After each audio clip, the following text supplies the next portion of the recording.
Hello, all you awesome nerds out there, and welcome back to the AfterShock Happy Hour and live stream. I'm your host and the Senior Retailer Relations Manager here at AfterShock Comics, and I am so stoked for our show today. We're going to have an awesome guest to talk about one of our brand new titles, and we have all of our team headed to Baltimore Comic Con this weekend. So we have a fun packed day for you guys. So let's get started with the incredible, you probably know him best as illustrator and creator, Brian Buccellato. Hello, sir. How are you?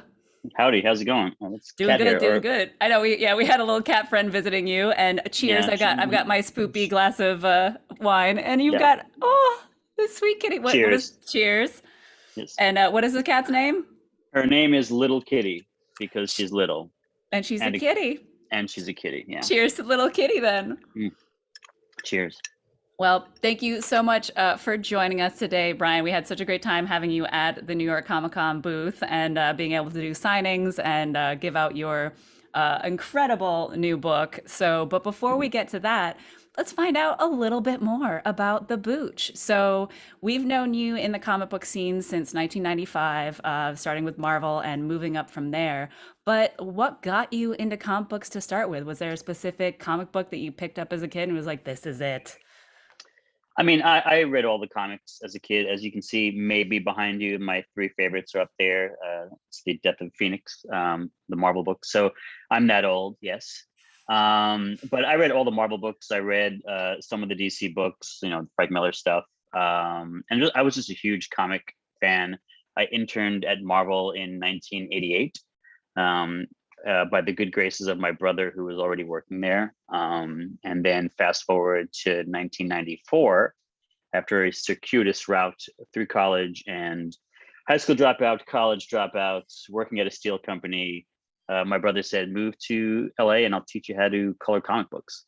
And so I did, and he did. And that sort of like opened up the world creatively for me.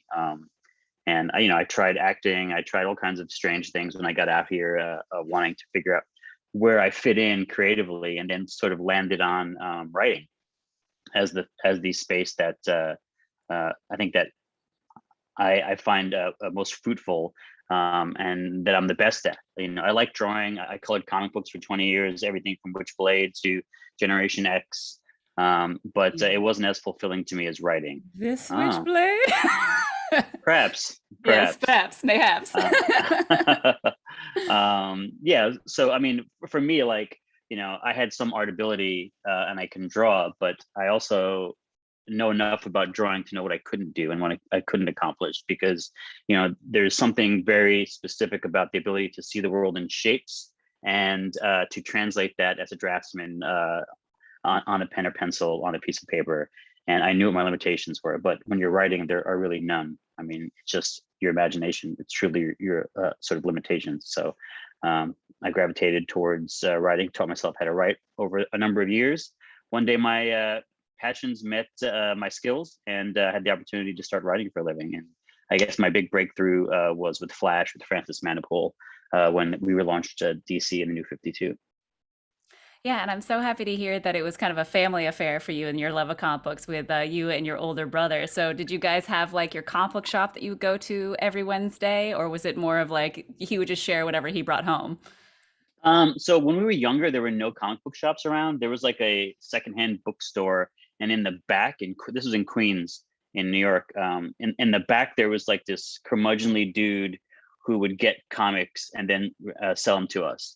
And we had pull lists, and he was very rude, and like mean. But we loved comics so much that we would go every week and get our comics. And then by the time we hit high school, I got more cat hair here. By the time we hit high school, we were going to school in Manhattan, the High School of Art and Design, and Forbidden Planet was the comic shop. There was one downtown that we used to go to, and then while we were in high school, they opened one in Midtown, and so that kind of became our spot for our teenage years. Yeah, it was really fun. We actually were there for a signing for New York Comic Con, so it was great to see the downtown one. I don't think the Midtown one exists anymore. Yeah, I think they moved. They used to have this much bigger space that had like a downstairs, and I think they had like D&D stuff. It was quite, it was phenomenal. It was like one of the few spaces I remember like that in the 80s, for sure. Yeah, and so I love the fact that you even just jumped in to talk about the fact that like what drew you to being the writer is because your imagination is not held back from, pen and ink or, a two-dimensional page, as it were. So for you, what has been the most fruitful like storytelling for you? Because now you've worked with Kurt, like IPs that have been going for a while with Flash, and now you have your new title with us, Chicken Devil. So Sure. what have been like the pros and cons to both types of writing for you? Well, I mean, I think first and foremost, and this may sound cheesy or whatever, but I try to actually grow as a writer every time I undertake something new. I want to be better and have something cooler and more amazing, at least to myself. And I am a fairly harsh critic of myself, so that's not always easy to do. But I want it to be better, and I want to improve. So that's kind of the first approach that I have. So like, there's a lesson in everything. Working at DC and working on established characters with 75 years of canon, like that creates this interesting sort of creative challenge, because like, how do you not reinvent something, but how do you add to a rich history that already exists while honoring it at the same time? And that's not always easy. I think that there was a period of time in comics when everyone was like throwing out the canon and just saying, we're going to do it my way. And that definitely was not our approach when Francis and I took over Flash. We wanted to honor everything that came before, but just sort of put our spin on it. So that's exciting and challenging in its own way. But honestly, there's nothing greater than to create your own IP, to create your own worlds, your own characters, where you're basically the god of this world. And I mean, obviously, anytime you do anything commercially, you're answering to somebody, because there's money involved. So you have editorial, you have in case of DC, you had Dan DiDio, who was the overlord of everything. Oh, Dan DiDio. Indeed. Indeed. But actually, I really like Dan, so I don't want it to make it sound like I don't like Dan at Oh all. no, I didn't. I I do. again He's a love character. Dan. He's a character for all those that 100%. know him. He's a lot. He's wonderful. Yeah, for sure. But so that presents its own challenges, because then you have to work within whatever the structure is. If someone's paying you to do something, at the end of the day, you have to compromise, and sometimes it means how do I put together spiders and broomsticks and monkeys into one story, and you find out the best spider monkey broomstick story that you can hope to write. And then sometimes you get to go basically do whatever you want. And what I really like about working with AfterShock is that from an editorial and creative process, they understood what Chicken Devil is, which is kind of off the wall to begin with.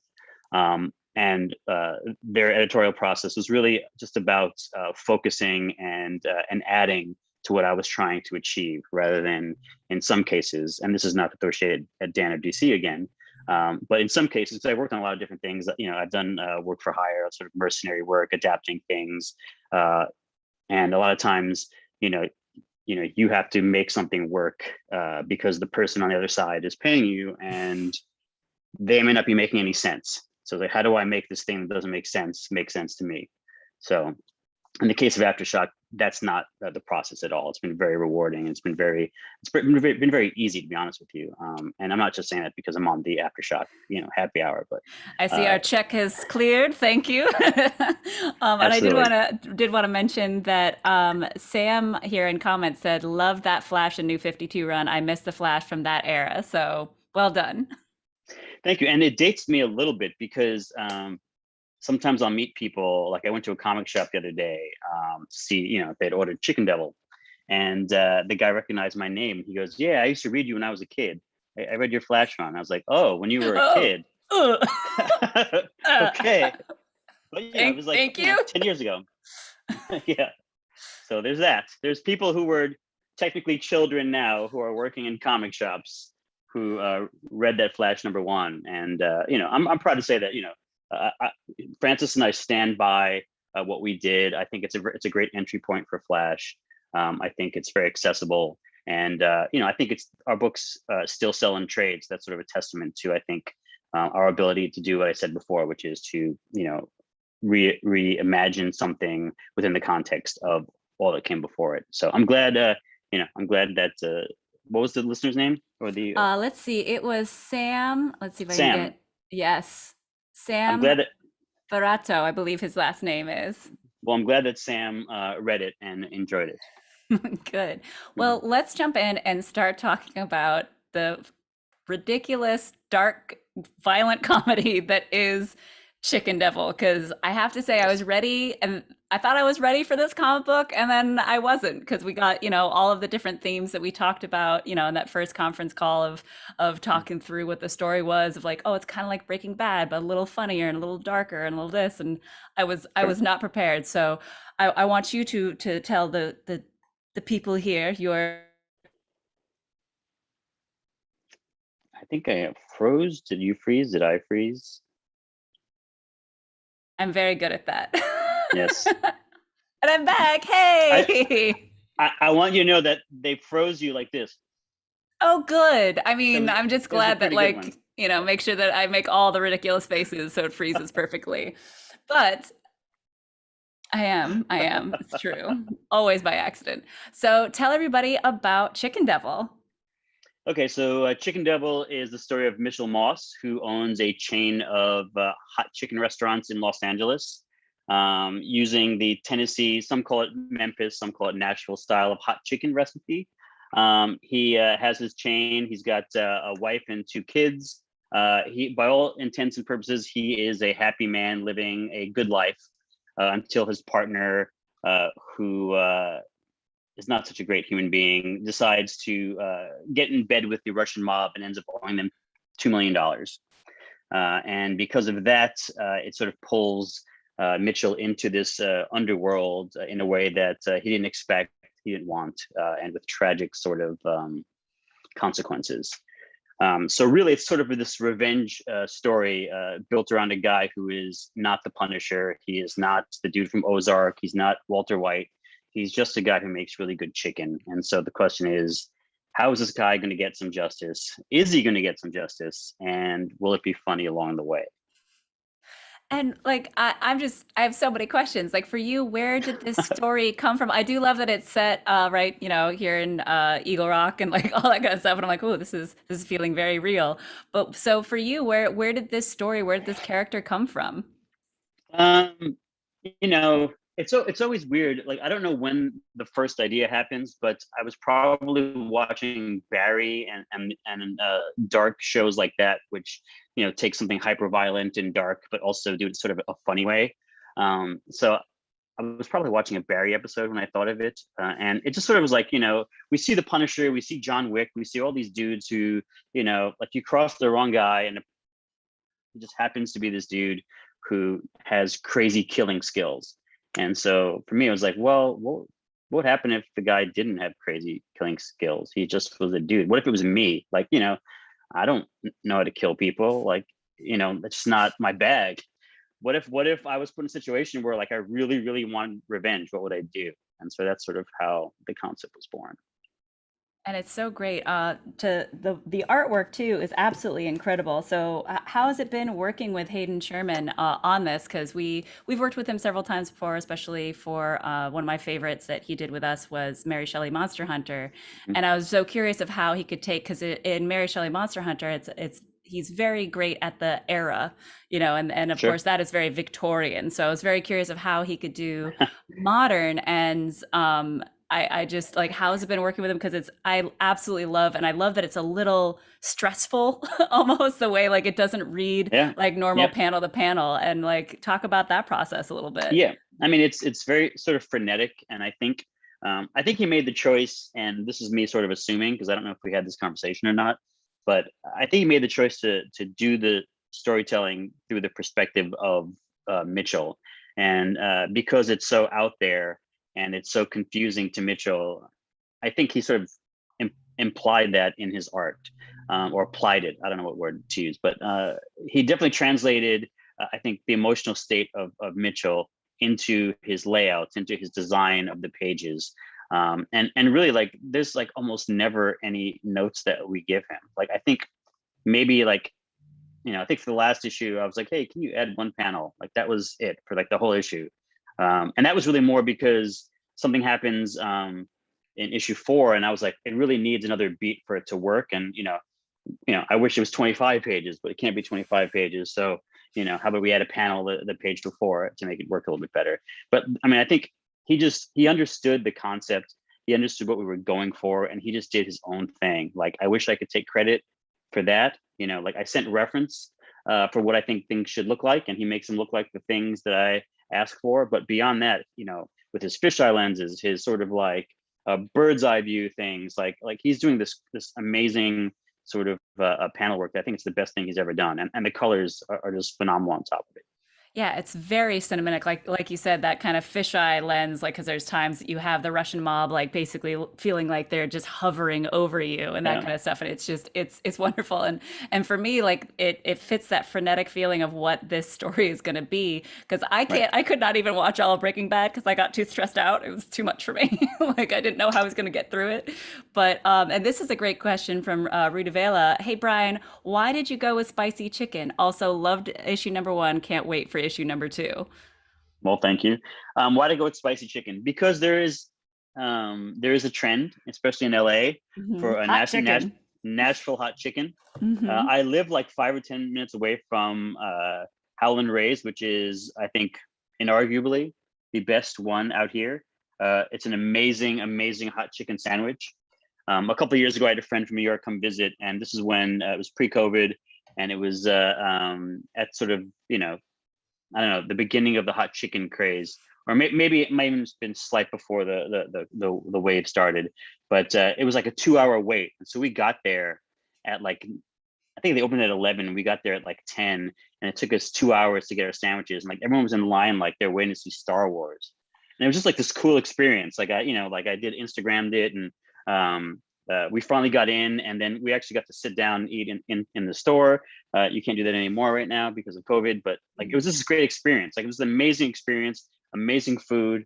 And so I've been a huge fan of hot chicken since then. So when I was thinking, how do I take something, a regular guy, I purposely chose chicken because of the parallel with Pollos Hermanos in Breaking Bad, because this is not me ripping off these great stories in Breaking Bad and Ozark. It's me taking this genre and acknowledging it in a meta way, and then sort of spinning it. And so to me, chicken was the natural thing. And once I landed on chicken, I was like, hot chicken. Hot chicken indeed. Yeah, it's amazing how, because it is true. It's like, yeah, near the mid 2018, around there, it got Yeah. really popular here in LA. So like that was my first instinct too. As soon as I found out this was going to be a hot chicken, I was like, ah, perfect. It's going to go with the Hmm. craze. And I do love that as well, because you said he's just a normal guy. And I remember watching some cooking show of doing like a fried chicken, you know, challenge, and the guy that won just used brown paper bag, flour, salt, pepper, like done. Like that was the best of all of these like fancy, fried Yeah. chicken. So it totally works great. Um, just double checking with the comments here. But yeah, and it's I'm so curious of where it can go from here. Is there any little hints that you can give us about the rest of the series without spoilers? I don't think so. And I say this because, it's 4 issues and it moves really fast. And so the turns happen, I think, sort of every issue. At the end of every issue, there is a major turn, and because of that, I don't know that I can give anything away. I mean, I will say that his mom's a piece of work. Um, she is a constant voice throughout the series, and I guess it's not a spoiler, but I try to imagine myself making the choices. So if you can sort of imagine what you would do, that's kind of what he does, and he does, He does the do's, he does as it, he yeah, does. as one is wont to do. Yeah. Um, so yeah, so it's grounded in that way, but I also want to go for dark and funny. In the past, a lot of my writing has been fairly dark, crime, horror, thriller type stuff. And this is obviously not the Flash stuff, but stuff I've done on my own, and sort of stuff in like film and television. And so for me, I wanted to access a side of myself that was kind of more me. I did this internship, or I wouldn't call it internship, this fellowship, this incubator, where I got paid to develop a TV show. And they pushed me to do a show that was personal. And I ended up doing this show about growing up in Queens in the 70s. Granted, I put an anthropomorphic ape in it. You know, like just like you when you were a kid. Yes, he's an imaginary friend. Anyway, so basically, it's like me and Cornelius in 1977 in New York. But that was such a rewarding experience to actually be able to access personal things about myself that I had never tried to do before. And people who know me, I'm kind of goofy. Like I say a lot of dad jokes. I like to think I'm funny. Some people laugh. I make me laugh. It's probably why I do it. It's like that mix of like, it makes me laugh, and if you groan, I win. Like, yeah, it's a win-win. Either you laugh or you roll your eyes, in which case I still win.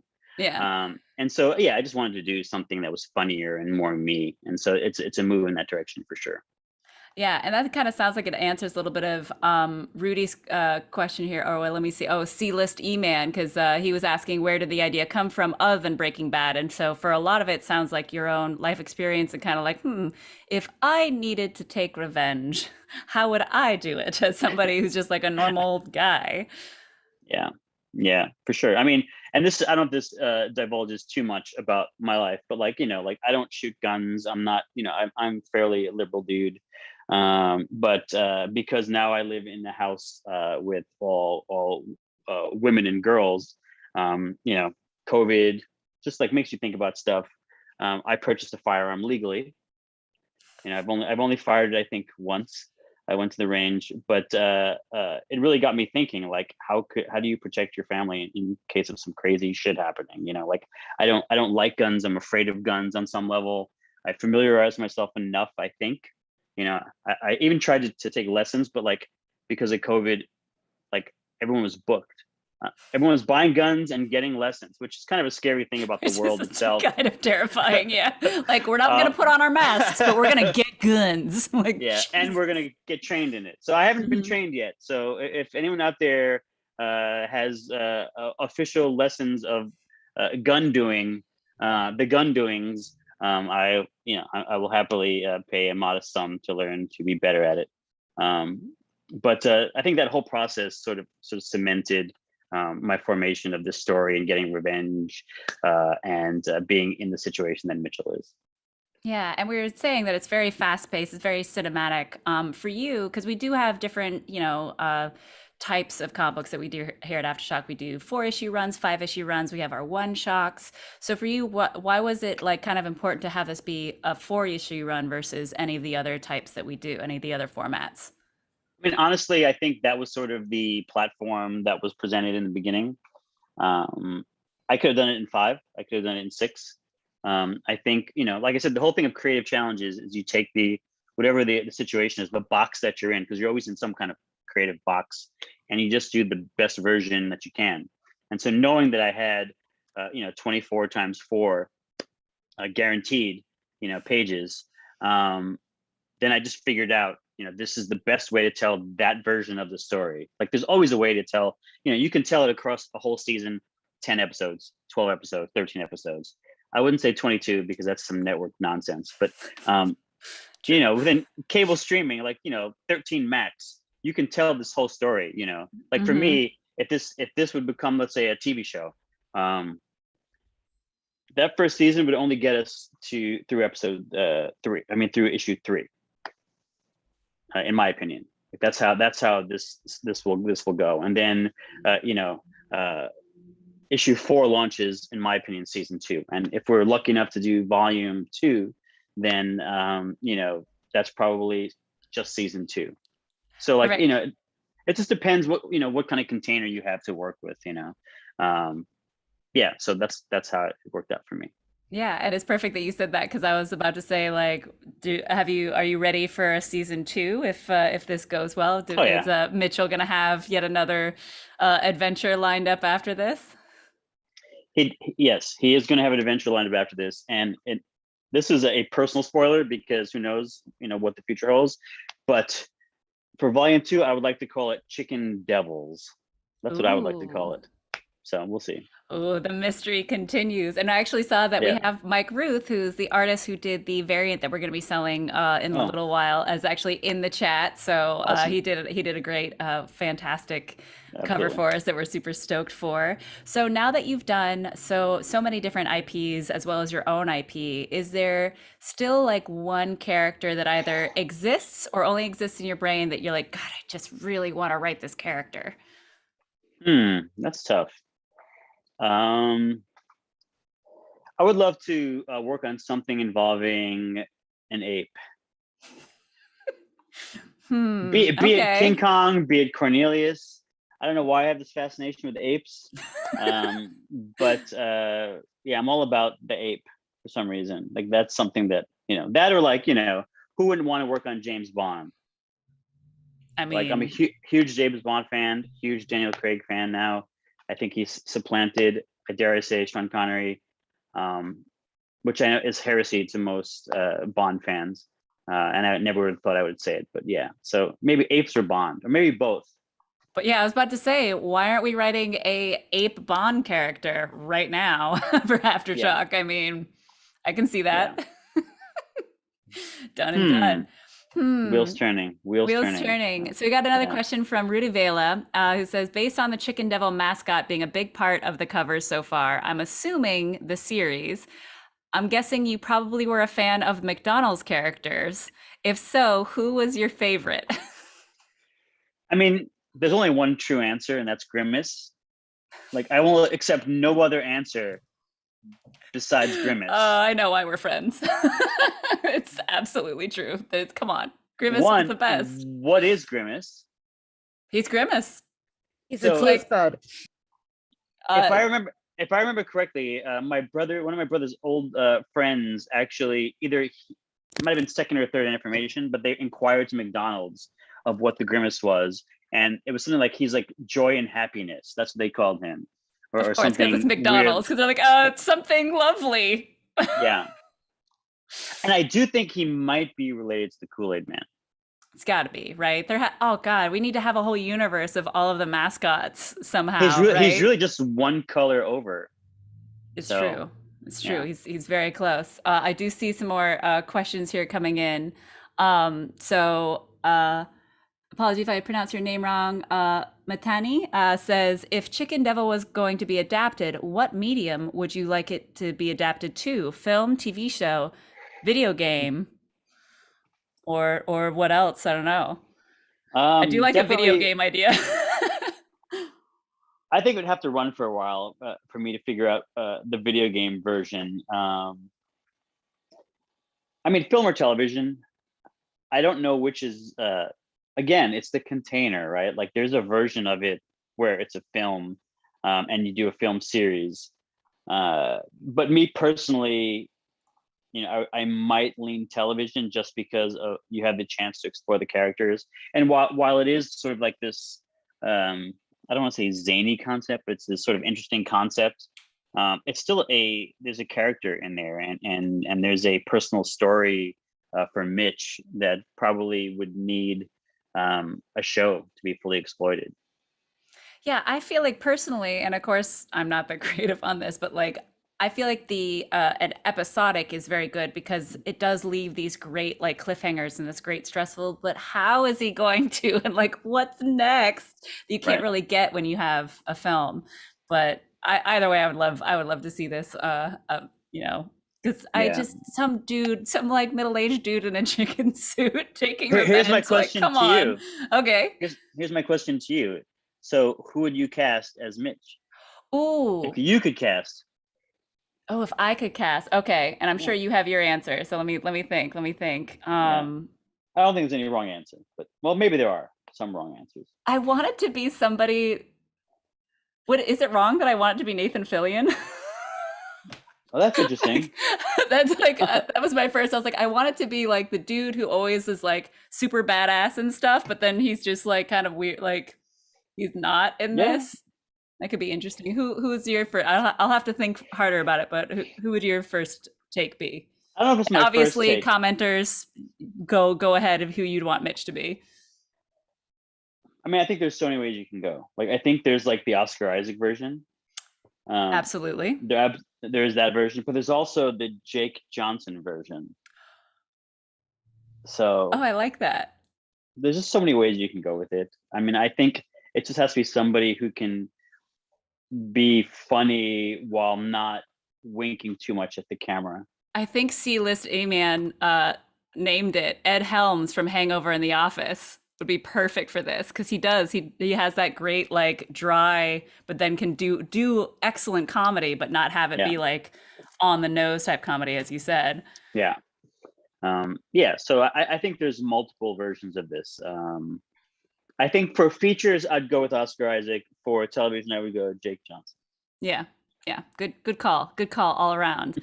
Well, it's just so great having you on the show and talking through this. I can't wait for more of the issues to come out. Maybe we can bring you back for talking about Sure. it a little bit more because again, it's hard talking about stuff without spoiling it, but cheers. So good to see you. Thank you for having me. Yes. Where can everybody find you on the social media? Oh, I am on Twitter. This is Little Kitty again. I'm on Twitter, Brian Booch, also on the Instagram, and I'm on Facebook as well. So yeah, that's just me. And this is Little Kitty. yeah. She Hello, does not Kitty. have an Instagram. She has no Instagram. I feel like she needs one. That is Oh, a it does. face for Instagram, right Yeah, there. Is there any absolutely. other upcoming projects for you, whether AfterShock related or not, that you want to Um, give a little I pitch mean, for? I'm working on a book at Legendary with a team with Oscar Isaac and a couple of his cohorts called Head Wounds. I don't know when it'll be out. I think sometime next year. And that's sort of the only thing that's on the schedule. Definitely working on other stuff, and hopefully we'll have some announcements in the near to mid future. Awesome. Well, everybody, thank you so much for joining, and make sure you pick up Chicken Devil #1. Chicken Devil #2 will be out in just a few more weeks, and we can see what's going to happen next. And we're about to start our live sale, which will have a happy hour Chicken Devil variant by the incredible Mark Rooth. So make sure you stick around. And what did I say? Mark Rooth? Goodness, this wine is too good. Mike Rooth. I can pronounce things well, but Words. words and stuff and loud noises. No, just kidding. Thank you again, Booch, and we will see you Absolutely. on the internet. And thank you, everybody, for joining. And we'll be back in just a few seconds. Thanks, everybody. Oh, hey everyone, it's Rue from the AfterShock Epicenter live stream. If you guys are around this weekend, we would love to see you at Baltimore Comic Con. We're going to be at booth 3201, and we're going to have not only our full collection of titles, but we're going to have AfterShock mystery boxes. We're going to have some exclusive covers for you, including Chicken Devil #1 convention exclusive by Dan Panosian, We Live #1 convention exclusive by Anaki Miranda, and the After Dark premium format horror anthology with Baltimore Comic Con exclusive cover by Michael Gaydos. We're also going to have t-shirts. We're going to have bunny mask t-shirts, both in black and white, and we're going to have these Read Dangerously shirts in red and black, as well as some amazing AfterShock collectible and enamel pins with Maniac of New York pins and AfterShock logo pins as well. So make sure you stop by the Comic-Con this weekend at booth 3201.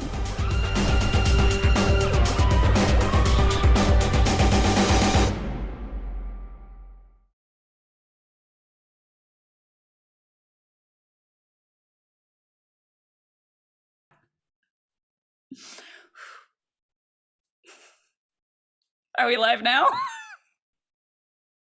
Oh, hey.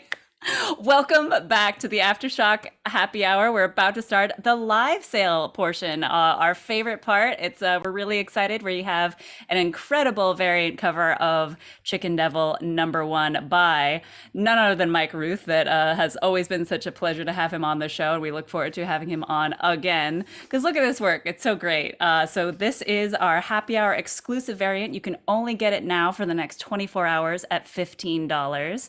So as you can see, this has been a huge hit here at AfterShock. The New York Comic Con exclusive sold out severely fast. The only place that you can still get some of these is if you're at the Baltimore Comic Con. Right here is that variant cover there for Baltimore this weekend. but there's not much left of these. So we only have about 200 of this incredible variant cover. We also have so many awesome pins and t-shirts for you guys. So we have Maniac of New York mask pin. So for all those Maniac of New York fans who are so stoked for the Bronx is Burning second arc to begin in only a few weeks, so excited. Make sure you get this. We also have the Maniac of New York logo pin. Both are $10. So you can get them either here on this live sale or for the next 24 hours or at the booth at Baltimore. But that's the only two places you can get these specific enamel pins. We also have the AfterShock Read Dangerously pin and the AfterShock logo pin for $10 as well. Again, you can only get them here for the next 24 hours or at the booth at Baltimore. Next up are our awesome t-shirts. We're so stoked to have these available for the public. So we have bunny mask t-shirts, both in white and black, and we have them in varying sizes. For the white t-shirts, we have extra small, which is the size I'm wearing. So it's a little larger than extra small, but all the way up to 2XL. And then for the black t-shirts, we have them from extra small all the way to 4XL. So make sure you pick out which size will work for you and yours. And of course, we couldn't sell t-shirts without selling our infamous Read Dangerously t-shirts. So we have those both in red and black with sizes ranging from extra small to 4XL as well. We don't have as many as the extra smalls left because that's my size. So I think we have about 10 left of each of those sizes. So make sure if that is your size to grab it immediately. And we're selling all those t-shirts for only $15. So you can't get them at that price at the booth or anywhere else except for the next 24 hours on this sale.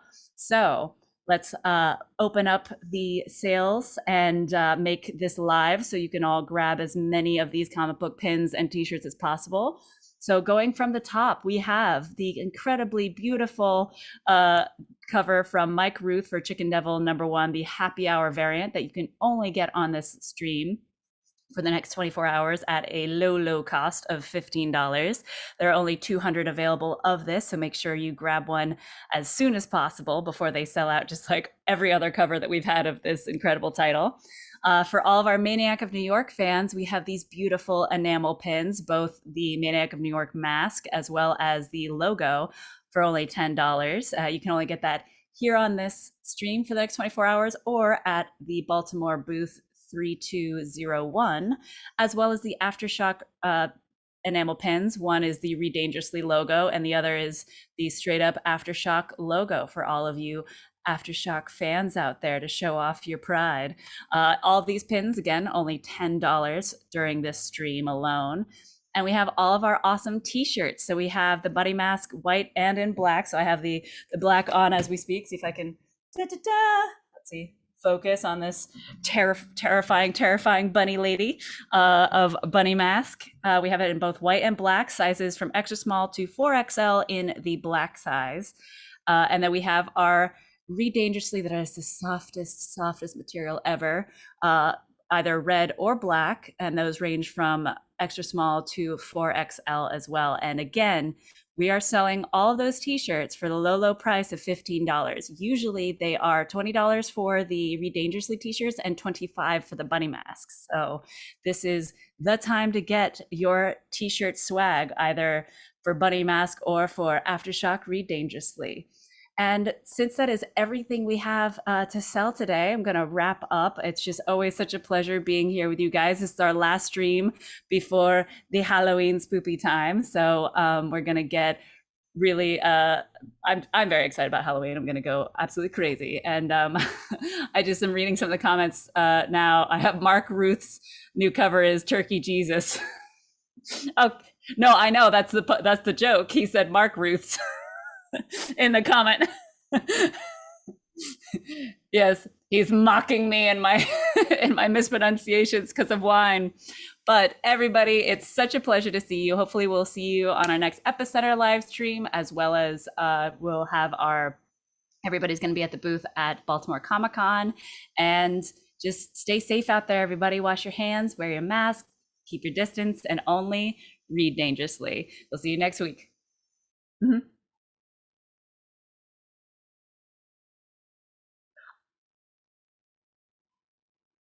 Oh, fantastic. Yeah, we are seeing some people that are missing the link and not sure where to get it. So, right at the bottom of the screen here, you'll see the bit.ly link.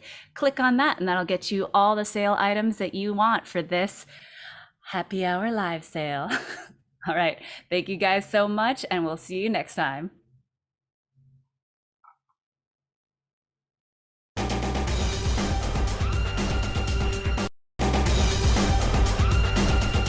Hey again, it's Ruth from the AfterShock Epicenter live stream. I just wanted to remind you that we're going to have yet another Epicenter next week on Tuesday at 3 p.m. Eastern to talk about all the awesome new comic book day titles that are coming out, as well as any other announcements. And since we'll have been at Baltimore all weekend, we'll do an awesome recap for you guys. So make sure you join us then, and only read dangerously.